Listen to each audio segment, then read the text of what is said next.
Why do some children grow up to be compassionate, respectful, and obedient, while others seem to be filled with anger, defiance, or indifference toward their parents? Why do certain families experience profound harmony, while others suffer through years of conflict and heartbreak? Welcome back, dear friends. I'm truly honored that you're here today. In this video, we are diving into one of the most emotionally charged questions faced by many parents and families.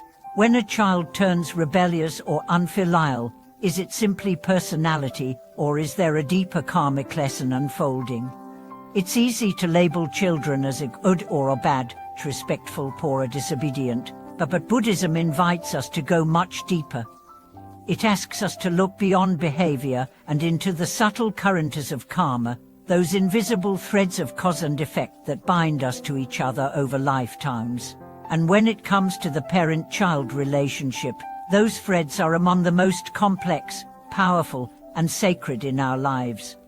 Let's begin by acknowledging a truth many parents feel, but few express aloud. Raising a child is one of the most spiritually demanding paths a person can walk. It forces you to confront your own expectations, wounds, and limitations. It tests your patience, your compassion, and your strength. And when a child rejects or hurts you, it can feel like the deepest betrayal. But what if that pain, that conflict, is not punishment but purification? In Buddhist thought, nothing arises without cause. No meeting is random. No family is accidental. Every relationship is shaped by past karma. When a child is born into your life, it is not the beginning of a story but the continuation of one. Perhaps that soul was once your parent, your sibling, your enemy, your teacher. The roles change, but the ties remain. Let's consider a mother whose son constantly lies, steals, and lashes out. She feels shame and guilt. She asks herself, "Where did I go wrong?" But from a karmic perspective, the question changes. It becomes, what seeds were planted in the past to create this present condition? And how can I respond now in a way that plants new seeds for healing? This shift doesn't absolve responsibility, it deepens it. You are not just raising a child. You are transforming karma. You are being given an opportunity to repay debts, to forgive old wounds, to teach what was once misunderstood. The child's behavior, no matter how painful, is the mirror showing you where love must grow. Sometimes, a rebellious child is actually a soul who agreed to incarnate with difficult traits precisely to help you awaken. That child challenges your ego, breaks your expectations, and forces you to love unconditionally. This doesn't mean tolerating abuse or enabling harm.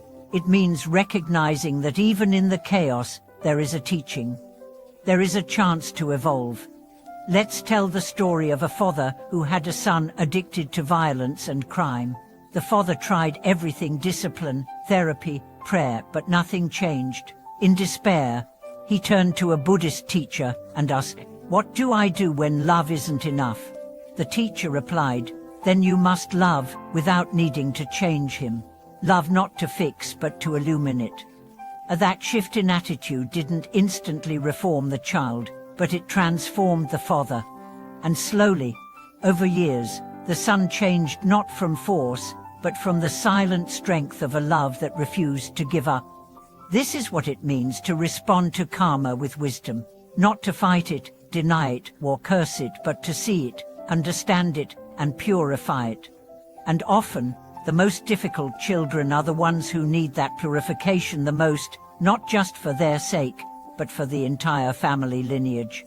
From another angle, consider the karma you create now as a parent. Every word, every reaction, every intention plants a seed in your child's consciousness. Even if they don't respond now, those seeds are alive. They may bloom years later or even in another life. So when your child rejects your teachings or mocks your values, do not despair. Speak from the deepest truth you know. Act from your highest self. Let the Dharma be your guide, not the fear or anger of the moment. There is a powerful teaching in Buddhism that says, if the cause is pure, the fruit will come. It may not come on your timeline. It may not look the way you imagined, but it will come. Your love is not wasted. Your effort is not meaningless. Karma is precise, and Dharma is merciful. Also, it's important to reflect on your own childhood. Were you always obedient? Did you always honor your parents? If not, could it be that your child is helping you experience what your own parents once felt? This isn't punishment, it's realization. It's the completion of a karmic circle, and through that completion comes freedom. One woman shared how her teenage daughter would scream, "I hate you," during every argument. The mother, instead of reacting, began silently chanting loving-kindness phrases in her heart. May you be free from suffering. May you be happy. At first, it felt foolish, but over time, her inner peace grew, and the daughter began to soften, not because she was forced, but because the atmosphere of the home changed. This is the power of silent Dharma, of parenting from the heart of practice. Sometimes, your child's rebellion is not karma from the past, but a reflection of the present. Children absorb energy. If a household is filled with tension, anger, or hypocrisy, they reflect that. If you want your child to be peaceful, ask yourself, am I peaceful? If you want your child to listen, ask, do I listen? Children often become the emotional barometers of the home. But there's another side too. Some children come with heavy past karma. No matter how kind or mindful the parents are, the child carries deep emotional burdens from previous lives. These are the ones who scream without cause, sabotage without reason, and hurt those who love them most.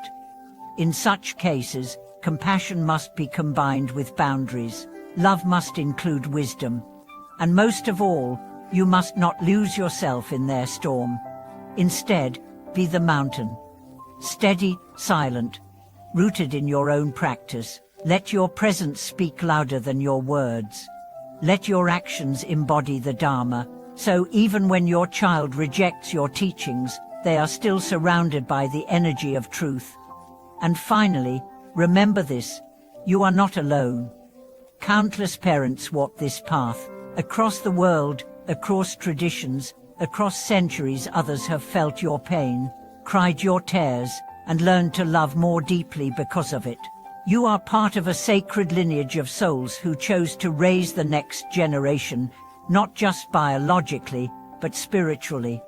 Thank you for watching this video. If this message resonated with you, I invite you to share your story in the comments. Have you faced challenges with your child? What has helped you navigate the storms? Let's support each other with honesty, kindness, and the wisdom of shared experience.